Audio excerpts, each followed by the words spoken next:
Japan, after the Second War, decided that they will not use their military power. However, after it started having problems with China, they have decided to increase their defense budget considerably. In addition to this, they want to have a much bigger cooperation, military cooperation with USA.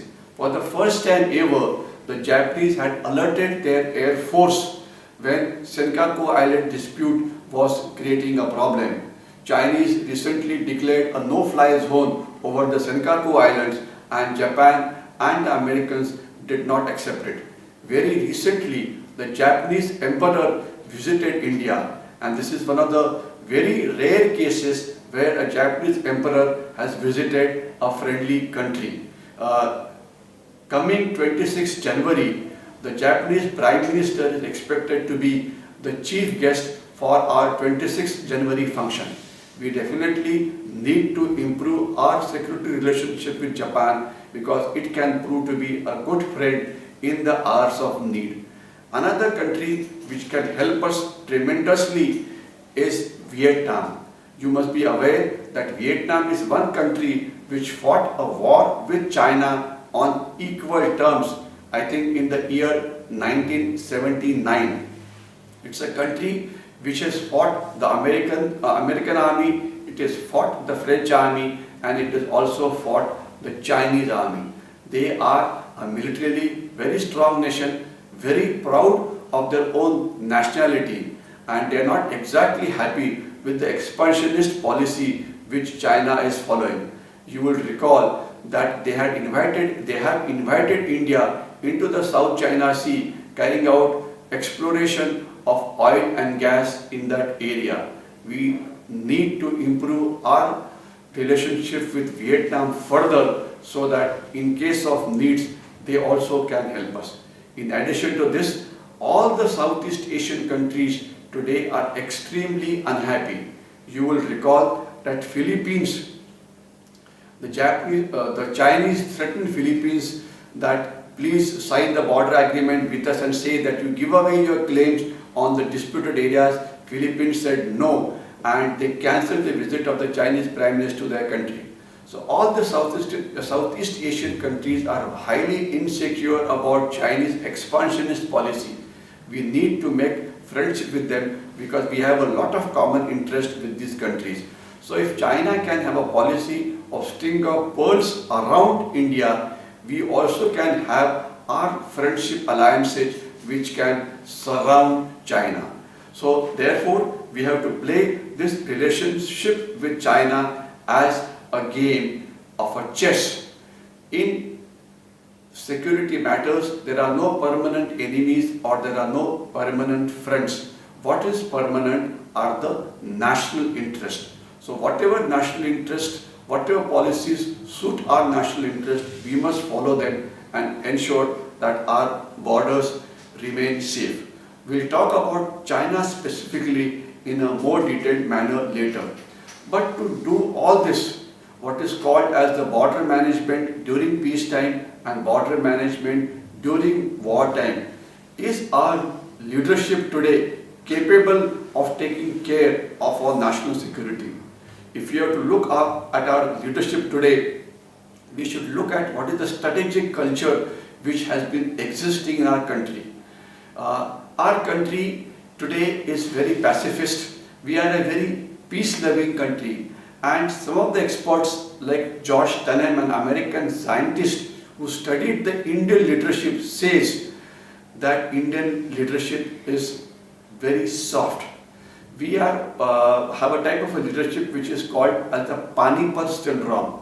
In the third battle of Panipat, when Marathas went to fight with Ahmad Shah Abdali, the leaders, the Indian other kings at that point of time, like the Rajputs, the Ahirs, the Kumaunis, the Mughals and the Sikhs, did not help the Marathas. Meaning our leadership today is fragmented. If you watch any TV shows after a Naxal attack or after a terrorist blast in our country, 95% of time, the 2 or 3 political representatives who come on the debate keep on blaming only the other opposition party. No mention is ever made of China, Pakistan, terrorists, or Pakistan's agency like ISI. The real culprits were creating all kinds of problems in our country. We only keep on fighting each other and keep on politicizing every issue. Till the time there is a common minimum program on national security, we are going to have problems with regard to national security. In fact, George Tenet says that India has a very well-defined strategic culture, and our strategic culture today is, if you are slapped on the left cheek, we show the right cheek, meaning we are a soft nation incapable of taking tough decisions with regard to national security.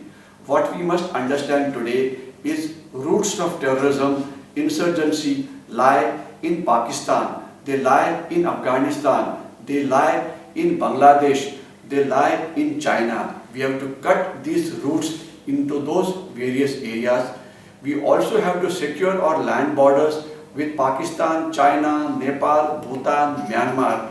We have to take care of our coastal security.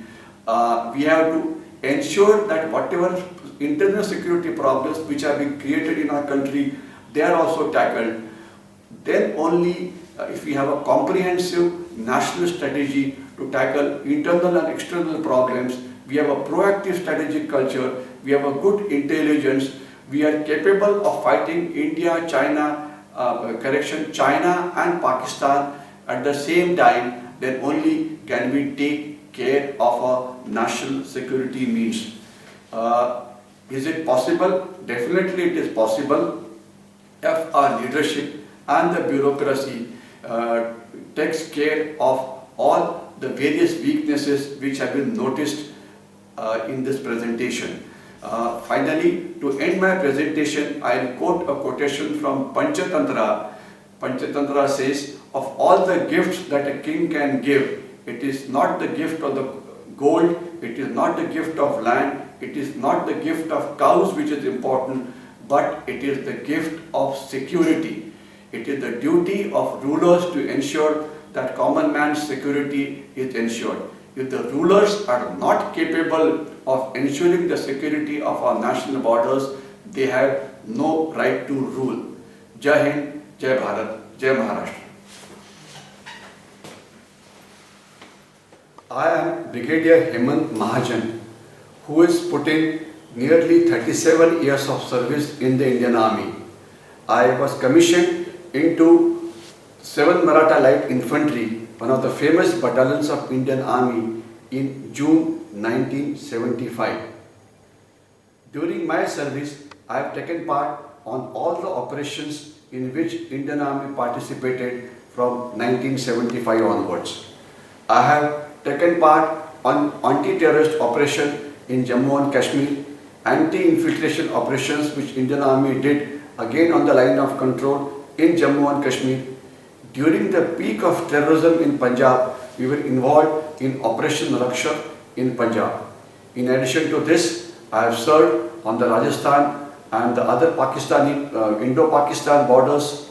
I have served on the Indo-China borders, on the Indo-Myanmar borders, and we have taken part in various operations which took place, including serving in Andaman and Nicobar Islands. For all the action that we did in Kashmir, my battalion was awarded unit citation and about 19 gallantry awards. Again, when I was commanding a brigade in Jammu and Kashmir, again a lot of awards were won by my brigade. My last 4 years of my service in the Army, I joined Army War College, where I was teaching officers of the rank of colonels in the higher command course. After my retirement on 31st January 2009, I've been writing very regularly in various newspapers on various facets of national security, both in Marathi and in English. I've been taking part in on various debates on the TV channels, in the Marathi TV channels, 24 hours news channels, Hindi TV channels, and also some of the English TV channels. In addition to this, we are taking part in many seminars based upon national security. I am a member of 2 think tanks, Center for Advanced Strategic Studies based in Pune and Forum for Integrated National Security, which is based in Bombay. One is involved in talking on various facets of national security on many talks which are coordinated by various NGOs. For my service in the army, I was awarded Yuddha Seva Medal for the good work that I had done, a gallantry award in Kashmir. In addition, I have been awarded Chief of Army Staff's Commendation Card. Swatantra Veer Savarkar Rashtriya Smarak asked me to I am on the working committee of Swatantra Veer Savarkar Rashtriya Smarak, and on their behalf we have produced some films covering various facets of national security. The films include India's external security, that is how we should deal with China and Pakistan. Second is how should we deal with our borders during peacetime with Bangladesh, with Nepal, Myanmar and Sri Lanka. How should we look after the coastal security? We face serious internal security problems. We have covered 4 of these.